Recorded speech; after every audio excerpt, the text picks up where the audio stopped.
Siska Trimartasari Ganggus dari Prodi Administrasi Bisnis kelas 1C. Pada minggu ini saya akan membahas buku yang berjudul Introduction to Sociology karangan Zerhundoma MA. Berikut penjelasannya. Bab 1 Pendahuluan. Istilah sosiologi merupakan gabungan dari dua kata, yaitu sosius dan logos, yaitu yang artinya masing-masing adalah masyarakat dan belajar. Dengan demikian, definisi etimologi sederhana dari sosiologi adalah ilmu tentang masyarakat. Sosiologi adalah ilmu sosial atau perilaku yang berasal dari abad ke-19 di Eropa Barat. Perhatian utamanya adalah menemukan hukum-hukum dasar dan prinsip-prinsip yang mengatur kehidupan sosial manusia, dunia sosial, dunia kerja, dan perkembangan masyarakat dan institusinya. Sosiologi tumbuh dari konteks revolusioner besar dengan perhatian besar untuk mengatasi perubahan sosial, gangguan, dan masalah dunia modern. Sosiologi mikro mempelajari aspek mikro manusia masyarakat, yaitu proses dan fenomena sosial berlangsung pada tingkat skala kecil. Sosiologi makro mempelajari aspek makro, yaitu struktur keseluruhan, fungsi, perubahan, perkembangan, dan proses fenomena sosial pada tingkat skala besar.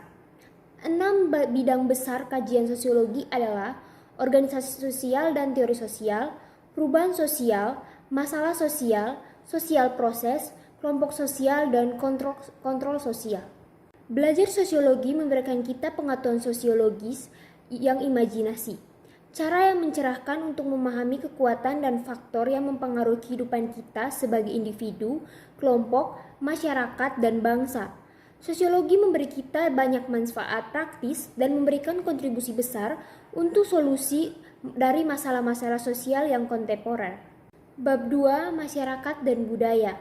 Konsep masyarakat dan budaya sangat penting untuk sosiologi. Masyarakat adalah pengelompokan otonom dari orang yang mendiami wilayah yang sama, memiliki kesamaan budaya seperti kumpulan nilai, kepercayaan, adat istiadat, dan sebagainya, dan dihubungkan satu sama lain melalui rutinitas interaksi sosial dan status yang saling bergantung. Masyarakat dapat dikonseptualisasikan sebagai tingkat yang berbeda, di tingkat global, kontinental, regional, nasional, tingkat negara bagian, dan kelompok etika.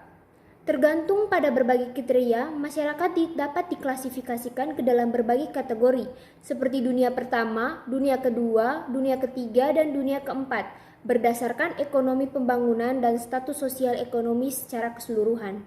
Istilah budaya mengacu pada seluruh cara hidup anggota suatu masyarakat.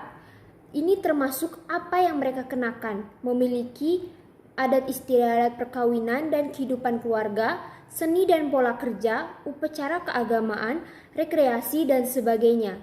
Budaya memiliki berbagai dimensi seperti materi dan non-materi, implisit dan eksplisit, organik dan supraorganik, ideal dan aktual, dinamis dan statis, dan terbuka dan rahasia.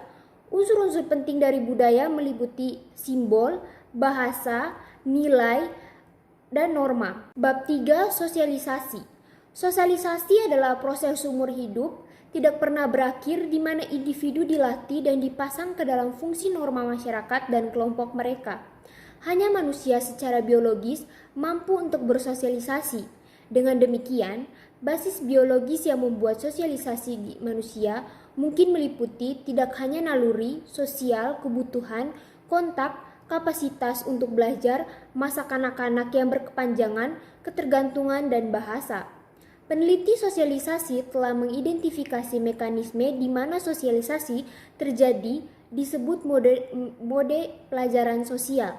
Mereka termasuk pengkondisikan klasik dan operan, identitas memukau, pemodelan setelah, dan pemecahan masalah. Tujuan sosialisasi antara lain menanamkan dasar disiplin, menanamkan cita-cita sekaligus kedisiplinan, memberikan individu dengan identitas, mengajarkan peran sosial dan sikap yang mendukung mereka, dan keterampilan mengajar. Jenis sosialisasi utama adalah primer, masa kanak-kanak sosialisasi, sekunder, sosialisasi orang dewasa, sosialisasi dan resosialisasi. Jenis kecil lainnya meliputi sosialisasi antisipatif dan sebaliknya sosialisasi. Bab 4 Organisasi sosial dan sosial interaksi. Organisasi sosial mengacu pada cara orang secara sosial dikelompokkan dalam jaringan interaksi sosial yang langgeng. Kehidupan dan pekerjaan yang layak di lingkungan seseorang adalah kehidupan kelompok. Seperti kapal tidak berfungsi di luar air, manusia sebagai makhluk sosial, hewan tidak hidup selama periode berkelanjutan yang berarti waktu dan isolasi dari konteks kelompok sosial. Institusi sosial dapat didefinisikan sebagai praktik yang didasarkan pada prinsip serupa yang menampilkan beberapa derajat keteraturan. Lebih khusus lagi, sebuah institusi sosial adalah satu kesatuan yang saling terkait, tersistem peran sosial dan norma sosial, terorganisasi seputar keputusan-kebutuhan sosial yang penting atau fungsi sosial. Kontrol sosial dengan demikian secara sederhana didefinisikan sebagai semua mekanisme dan proses yang digunakan oleh masyarakat untuk memastikan kesesuaian. Dengan kata lain, kontrol sosial adalah setiap sarana budaya atau sosial yang dengannya menekankan dikenakan atas perilaku individu dan dengan orang-orang berinisiatif untuk mengikuti tradisi dan pola perilaku yang diterima oleh masyarakat. Sederhananya ini adalah sarana yang terkonfirmasi dihargai dan non-konfirmasi adalah hukuman. Bab 5. Proses sosial. Dalam hubungan sosial yang terorganisir dari kelompok-kelompok manusia, proses sosial berlangsung. Proses sosial adalah bentuk tindakan berulang, pola perilaku sosial. Proses sosial memanifestasikan dirinya melalui berbagai mode seperti kompetisi, konflik, kerjasama, akomodasi, dan asimilasi. Proses-proses ini membutuhkan tempat secara terus-menerus di tingkat mikro dan makro. Mode proses sosial ini saling terkait dan masing-masing dapat menghasilkan yang lain, dan mereka terjadi dalam siklus tata krama. Stratifikasi sosial, mobilitas sosial, dan perubahan sosial adalah 3 aspek penting dari proses sosial. Stratifikasi sosial mengacu pada klasifikasi masyarakat ke dalam strata sosial yang berbeda dan melibatkan ketidaksetaraan atau perbedaan gaya hidup dan standar hidup masyarakat. Mereka mengacu pada ketidakseimbangan kekuasaan dan distribusi yang tidak merata serta daya di antara orang-orang. Mobilitas sosial mengacu pada pergerakan individu dan kelompok dalam ruang sosialisasi. Mobilitas sosial mengacu pada pergerakan individu dan kelompok dalam ruang sosial. Mobilitas fisik bukan sosial, mobilitas tetapi tidak dapat berkontribusi pada mobilitas sosial. Sosial mobilitas mungkin vertikal atau horizontal dan intragenerasi atau antar generasi. Aspek lain dari proses sosial adalah perubahan sosial. Studi tentang perubahan sosial telah menjadi perhatian utama dalam disiplin sosiologi. Sosiolog khususnya tertarik pada aspek dinamis dari sistem sosial ini. Perubahan sosial mengacu pada skala besar atau signifikan, perubahan organisasi dan kelembagaan populasi atau masyarakat. Perubahan yang terbatas pada individu atau kelompok-kelompok tertentu, keluarga, dan lain-lain, bukan mereka berubah meskipun penting. Namun, kita tidak bisa memisahkan perubahan sosial dan budaya karena mereka saling bergantung.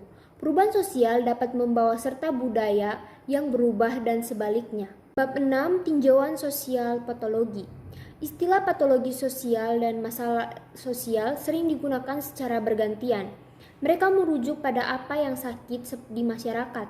Karena tubuh fisik menderita berbagai penyakit, masyarakat sebagai suatu sistem juga menderita dari berbagai patologi yang mengancam haknya. Sosiolog lebih suka menggunakan masalah sosial untuk patologi sosial. Masalah yang terbatas pada psikologi individu dimensi atau kelompok sosial tingkat makro mungkin tidak merupakan masalah sosial itu sendiri, meskipun manifestasi dari kondisi masyarakat yang sakit. Beberapa masalah sosial memiliki sifat universal atau global dan terikat pada tingkat ekonomi masyarakat dan pengembangan teknologi, sejarah, ekologi, sosial, pengantar politik, dan budaya. Beberapa masalah sosial lebih merajalela di masyarakat industri dan masyarakat non-industri. Masalah sosial utama di Ethiopia kontemporer termasuk kelaparan, prostitusi, pengangguran, narkoba, tunawisma, pengemis, kemiskinan perkotaan, ledakan populasi, dan kerusakan ekologi. Masalah ini telah meningkat sejak dekade terakhir. Bab 7. Metode aksi sosial dan intervensi. Aksi sosial dan pekerjaan sosial adalah konsep yang terkait. Mereka merujuk pada tindakan atau pekerjaan apapun yang bertujuan untuk menghasilkan yang positif, perubahan yang diinginkan dalam kehidupan orang-orang. Individu, kelompok sosial, atau komunitas mungkin menemukan diri mereka sendiri dalam segala jenis ketegangan, psikososial, keadaan sulit, dan dipengaruhi oleh kekuatan di luar kapasitas mereka. Mereka disebut sistem klien. Itu yang membuat segala jenis sistematis dan teliti untuk upaya membantu klien membantu dirinya sendiri disebut agen perubahan. Agen perubahan harus dipandu oleh fundamental prinsip panduan metodologi, aksi sosial atau pekerjaan sosial. Apakah agen perubahan bekerja dengan individu, yaitu kerja kasus, kelompok sosial, kerja kelompok atau komunitas, yaitu organisasi komunitas, mereka harus memperhitungkan kerja dalam prinsip dan pendekatan. Bagaimanapun juga, agen perubahan harus memainkan peran mereka sebagai katalis, pemimpin, penyelenggara, peneliti, pemandu, konselor, dan perantara. Dan mereka harus menjalankan tugasnya secara etis dan cara yang tepat secara profesional. Mereka juga harus dilengkapi dengan pengetahuan yang sesuai tentang teori dan peka terhadap budaya sistem klien, situasi sosial dan atau komunitas, kelembagaan, pengaturan, ekologi, dan dimensi lainnya. Sekian penjelasan dari saya. Jika ada salah kata, saya mohon maaf.